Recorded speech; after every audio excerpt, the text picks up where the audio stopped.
Hello everyone, मैं हूँ doctor निधि। तो आज हम सीखते हैं कि बीपी कैसे मेज़र करते हैं। तो पहले तो हम ये जान लेते हैं कि बीपी में दो प्रकार के बीपी होते हैं, सिस्टोलिक बीपी और डायस्टोलिक बीपी।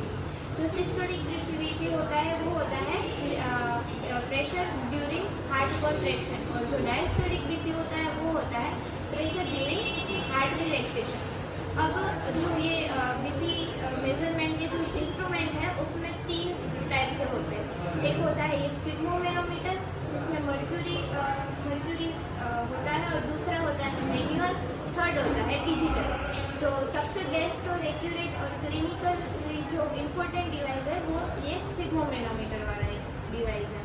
अब इसके बाद हम देखेंगे कि पेशेंट को आपका कैसे बीपी मेजरमेंट करना है। तो चलिए दोस्तों, अभी देखते हैं कि बीपी कैसे मेज़र करेंगे। पहले तो हम जैसे कि पेशेंट को ऐसे बुलाएंगे, सिटिंग पोजीशन में बिठाना है हमें। हमारे हाथ जो है वो हमें सैनिटाइज करने हैं। फिर पेशेंट को ऐसे रिलैक्स करना है, 5 मिनट तक रिलैक्स करना है, क्योंकि वॉकिंग से ज़्यादा बीपी हाई आने की संभावना है। तो पहले तो पेशेंट को ऐसे सिटिंग करवाना है। जो बीपी का ये जो कफ है, जो स्फिग्मोमेरोमीटर है, वो हार्ट के लेवल पे होना चाहिए, और पेशेंट का हैंड पोजीशन ऐसी होनी चाहिए। जो बीपी कफ है वो एल्बो से 3 to 4 सेंटीमीटर अप होना चाहिए। जो ये ट्यूब है वो जो ये आर्टरी है उसकी साइड होनी चाहिए, मीडियल साइड। और पेशेंट को और 30 मिनट से पहले स्मोकिंग और कोई भी एडिक्शन किया हुआ होना नहीं चाहिए। और फिर आपको पेशेंट का कंसेंट लेना है कि हम बीपी नाप रहे हैं, और पेशेंट को समझाना है कि जैसे ही ये इसमें हवा भरेंगे पेशेंट की लैंग्वेज में, और जैसे ही हम इसमें हवा भरेंगे तो पेशेंट को थोड़ा यहाँ पे टाइटनेस फील होगी। तो पहले तो हम पेशेंट का कंसेंट लेंगे। अब हम आपका बीपी नापेंगे, ठीक है। अब जो बीपी मेजरमेंट है उसकी दो मेथड होती है। एक होती है पाल्पेटरी मेथड, दूसरी होती है वो ऑस्कल्टेटरी मेथड होती है। फर्स्ट जो पाल्पेटरी मेथड में है उसे हम पेशेंट की ऐसे ही पोजीशन रखेंगे, रेडियल आर्टरी फील करेंगे। फिर हमें इन्फ्लेट वहाँ तक करना है जहाँ तक हमें पल्स पहले डिसअपियर ना हो, वहाँ तक। जैसे कि हमने ये इन्फ्लेट किया, और धीरे धीरे इसको 2 to 3 mm कम करना है।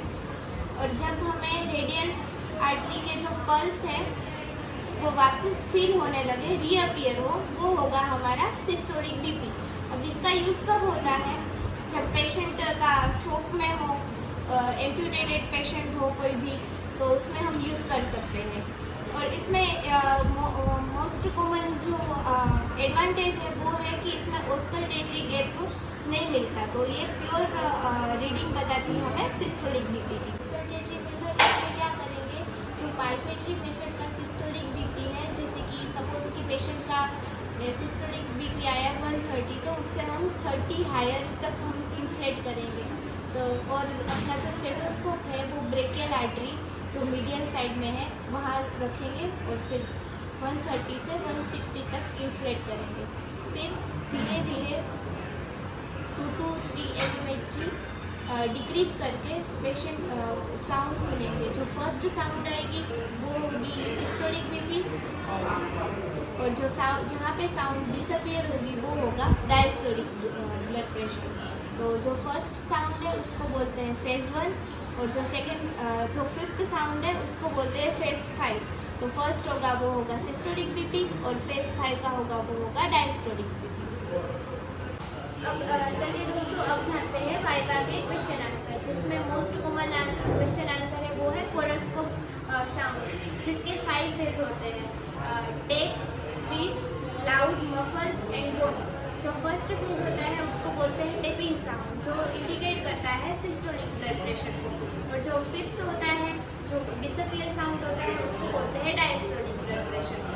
फिर इसमें ही पूछते हैं कि ऑस्कल्टेटरी गैप। तो ऑस्कल्टेटरी गैप यानी कि साइलेंट गैप, ये क्या होता है? टेम्परेरी डिसअपियर होता है साउंड का, जिससे फॉल्स डायस्टोलिक बीपी भी आ सकता है। तो इसको अवॉइड करने के लिए पहले पाल्पेटरी मेथड से आप सिस्टोलिक बीपी मेज़र करें, और उसके बाद ऑस्कल्टेटरी में 30 अप करके डायस्टोलिक आप मेज़र कर सकते हैं। तो ये थे नॉर्मली पूछे जाने वाले वाइवा के क्वेश्चन आंसर। वीडियो के लिए मेरी चैनल को लाइक, शेयर एंड सब्सक्राइब करें।